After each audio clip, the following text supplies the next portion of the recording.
from the one and only Sarah Silverman, one of my favorite comedians working today. Also, she's a great actress. So speaking of Twitter, this is the post that's potentially going to make the simps, the bootlickers of Elon Musk, this is going to trigger them. So I'm sorry for triggering you people, but it seems as though Elon Musk is just seemingly trying to destroy Twitter faster than a speeding bullet. He has, when he bought Twitter, he announced that comedy is alive and back on Twitter.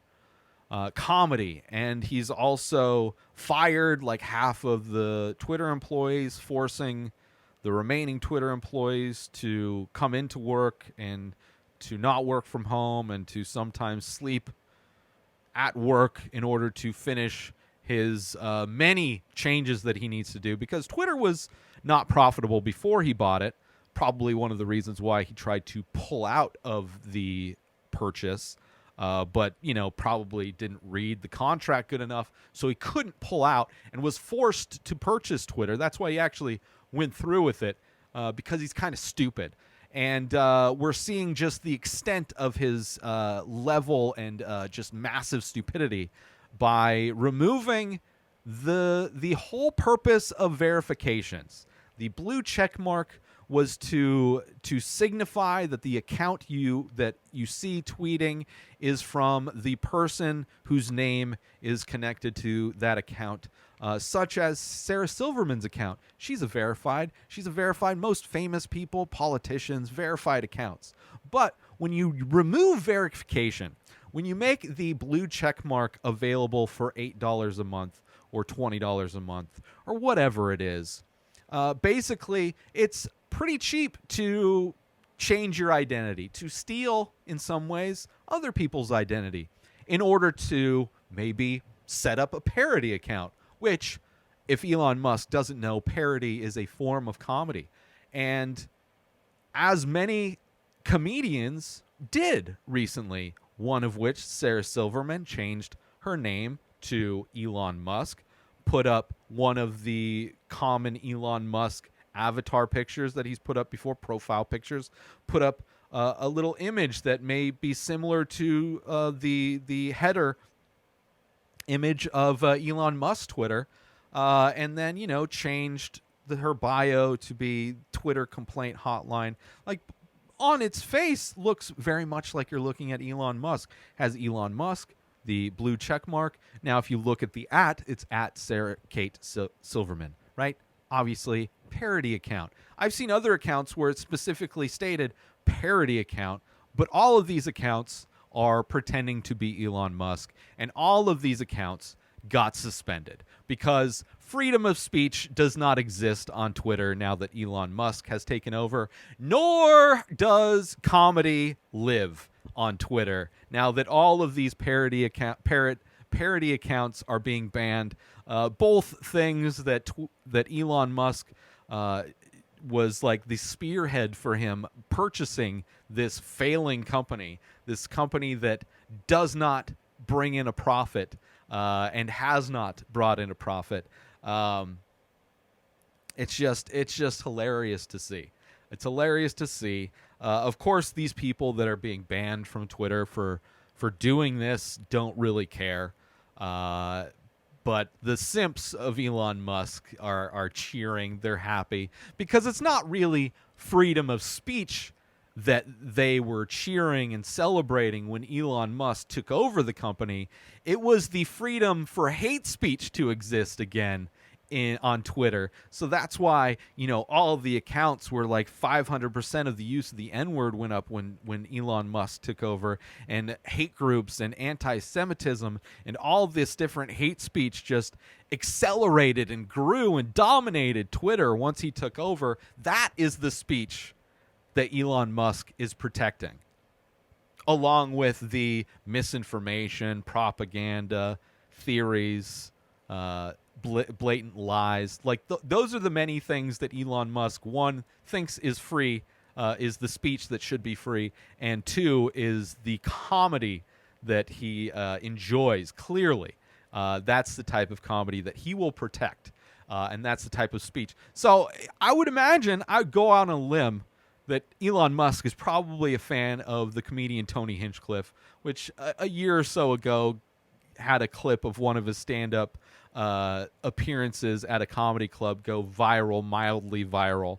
Probably the most popular thing that's ever been attached to Tony Hinchcliffe. Somebody does a podcast that I used to be a fan of, but as that podcast changed and started to become just pretty much overt racism as comedy, especially once they moved to Texas, that stand-up clip of him being anti-Chinese to his Chinese opening act, calling everybody who laughed at his jokes race traitors and all of that. That clip that went viral, I'm sure, whose brand of comedy is, he calls it shit talking, but its majority of which is kind of just hate speech, because people like Elon Musk thinks that's comedy. That's the type of comedy that Elon Musk has. That's the type of comedy most conservatives love.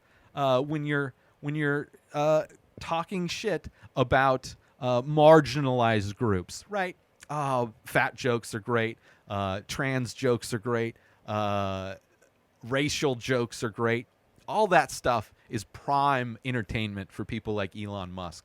So, the type of comedy that's free on and free to be spread and spoken is not parody as much as it is hate speech for Elon Musk. And that goes with the type of speech that can exist on Twitter as well. So as advertisers pull out, as people's accounts are being banned, as Elon just kind of struggles to make money in every small little way he potentially can, charging for verification. Now there's going to be a second verification, which is just stupid. It's cannibalizing itself and is really just highlighting how unintelligent Elon Musk really is, right? Like he just bought PayPal. He just bought SpaceX. He just bought Tesla. He didn't actually invent rockets. He didn't invent the electric car. He may have started actually PayPal, but it's not a great service. Out of all of the money transfer services that are out there, PayPal is probably the most clunky. And, he came from money. Parents owned a gem mine in apartheid South Africa. Prime time to be a wealthy son of I absolutely hate all of these spoiled rich kids that are, for whatever reason, labeled as self-made, as if they didn't get all of their funding from their parents or utilize all of the connections that their parents might have. So, I deleted my Twitter accounts that I had a week or two ago. I think it takes a month for them to be deleted, right? Like, I've deactivated the accounts. It takes another month. Like, there's a grace period if you change your mind. So if he decides to sell it, which I've heard is probably going to be the move eventually, he's going to try and sell Twitter to somebody else. Time frame probably going to be longer than a month away, probably going to be longer than a year away, as he struggles to try and make this flaming garbage pile profitable. But it's fun to see from the outside how everything's just falling apart. I'm surprised the people, I can't imagine why the people who are currently and I've seen how people have been fired on Twitter. Like, they've been released via meme. It is ridiculous. But the people who are still working at Twitter, considering the lack of job security that exists to begin with, and to see how he's treating people, I don't understand why people are still there.